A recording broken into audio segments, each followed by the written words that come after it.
Mei 14. Jumatano mwaka wa 2025. Warithi. Wagalatia 3:8. Hapana Myahudi wala Myunani. Hapana mtumwa wala huru. Hapana mtu mume wala mtu mke. Maana ninyi nyote mmekuwa mmoja katika Kristo Yesu. Urithi unarejelea kuchukua jukumu au kazi na kuiendeleza. Urithi ambao Mungu aliwapa ninyi remnant, ni kuendeleza kazi ya ufalme wa Mungu. Basi ni urithi wa aina gani ambao remnant wa Biblia waliendeleza? Kwanza ni urithi wa kutoka. Unapaswa kuishi maisha yako yakiwa yamezingatia kwenye maskani, pamoja na sanduku la agano ambalo linashikilia sikukuu tatu na neno la Mungu ndani.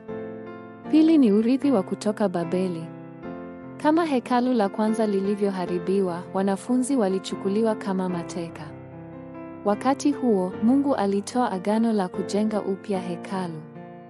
Mungu aliwafanya wale ambao walishikilia kwa usahihi agano hili kutekeleza urithi wake. Tatu ni urithi wa kutoka Roma. Lazima tutengeneze miongozo ya mlima Kalvari yenye kutatua matatizo yote, miongozo ya mlima wa Mizaituni ambapo nguvu ya kiti cha enzi inapitishwa, na miongozo ya kupata nguvu za chumba cha juu cha Marko.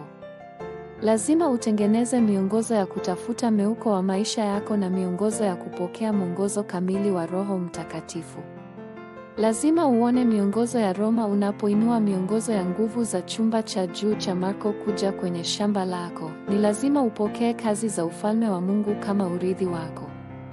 Hii ni kwa sababu wewe ni mrithi wa kupokea urithi utakaookoa mataifa 237 na makabila 5,000 pamoja na kuacha nyuma nyayo kwa kizazi kijacho. Ombi la leo.